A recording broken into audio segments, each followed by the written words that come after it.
siapa sih yang kapan instrumen ini dapat implementasi? Nah, di mana sih instrumen ini bisa dipasang dan diimplementasikan? Bisa dipasang ya. Balik lagi sesuai kebutuhan ya, dimanapun memang sensor ini layak ditempatkan. Kalau kita berbicara tentang pihak-pihak siapa sih, di mana sih bakal bisa dipasang, tentu bisa di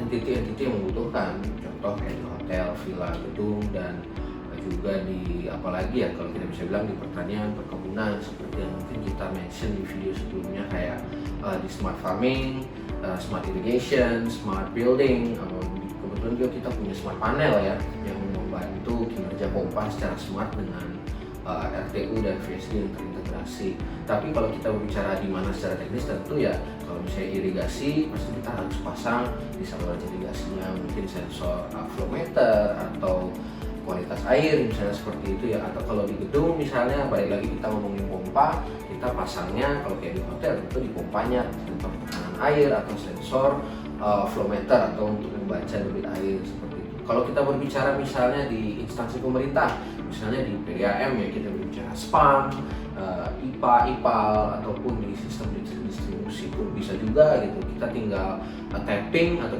bahasa teknisnya ya, kita naruh sensor itu baik di pipanya ya, ada flow meter kayak gitu supaya kita tahu debit air yang mengalir ke pelanggan itu berapa. Begitu juga dengan sensor tekanan, misalnya kalau kita berbicara di instansi pemerintah di PDAM, kalau di produksi ini debitnya sekian, tekanan sekian, nyampe ke pelanggan berapa sih? Cocok banget, memang kita sangat perlu instrumen kayak gitu. Mengapa sih instrumen ini menjadi salah satu komponen penting dalam smart system? Bisa dijelasin mungkin? Oke, baik. Jadi ya artinya pertanyaan-pertanyaan sebelumnya itu juga bisa menjawab pertanyaan ini, karena sebalik lagi instrumen atau sensor itu adalah mata dari sistem itu sendiri. Karena kalau tanpa sensor kita nggak bisa memahami kondisi di lapangan. Sensor itu adalah mata kita di lapangan yang membantu memberikan data dari lapangan ke pusat. Jadi balik lagi kayak daripada si teknisi atau operator harus ke lapangannya yang mungkin memakan setengah jam, 1 jam, dengan adanya instrumen itu sangat membantu mereka ya. Instrumen digabung dengan sistem smart kita, dimana yang kita taruh RTU controller kita, jadi dari instrumen ngirim data ke RTU ke pusat, itu sangat membantu mereka untuk melihat data di lapangan tanpa harus ke lapangan. Jadi operasional engineering ya kalau kita bisa bilang menjadi lebih efisien, karena tanpa membuang-buang waktu untuk visit ke lapangan yang memakan sekian waktu, mereka hanya tinggal lihat dari command center secara remote lagi dari jarak jauh bagaimana kondisi di lapangan. Karena itulah esensi instrumen atau sensor, membantu kita untuk melihat kondisi di lapangan secara virtual ya, secara remote kalau seperti itu. Oke, pertanyaan terakhir Kak, bagaimana sih cara kerja dari instrumen ini dalam smart system? Oke, baik. Jadi karena instrumen ini adalah sensor ya ataupun perangkat pendukungnya adalah mata sistem kami, jadi itu cara kerja sebenarnya tidak terlalu ribet ya, dimana setiap sensor perangkat pendukung yang ada itu pasti akan melakukan pengumpulan data. Atau misalnya kalau kita lihat di sini ada pressure transmitter, sensor membaca tekanan, jadi dia akan membaca tekanan dan mengirimkan data tekanan itu ke RTU kita seperti itu. Kalau misalnya nanti di sistemnya itu ada sistem constant pressure atau smart sistemnya smart apapun, nanti di situ nanti RTU-nya akan mengolah data instrumen untuk dikirimkan ke server, di mana server melakukan analisis dan akan dibalikkan lagi ke RTU untuk dijadikan tindakan.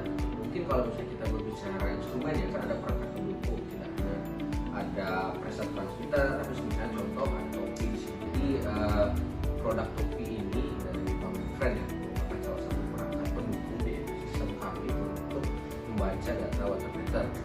Kalau smart meter reading yang ada di pasaran itu mereka menggunakan teknologi pulse ya. Jadi kalau di Friend kami mengambil pendekatan instrumen pendukung ini pembacaannya melalui foto, karena kami akan memproses water meter ini menggunakan OCR dan teknologi AI atau artificial intelligence yang membantu kami untuk membaca data dari berbagai water meter. Jadi seperti yang tadi, bahwa instrumen pendukung ini juga menjadi salah satu hal penting ya. Kalau kita berbicara tentang topi ini juga, kebetulan kalau instrumen pendukung yang ada di Friend selain sensor, ada juga smart panel kita. Jadi kalau ketika si instrumen ini memberikan feedback sensor, perangkat pendukung instrumen yang ada di PaMainFriend yaitu smart panel, di mana ada RTU kami dan juga inverter ya VSD, itu akan melakukan yang namanya constant pressure, sehingga tekanan pompa yang dijaga ya, misalnya di hotel villa itu ada beberapa pompa gitu akan secara otomatis terjaga karena ada constant pressure.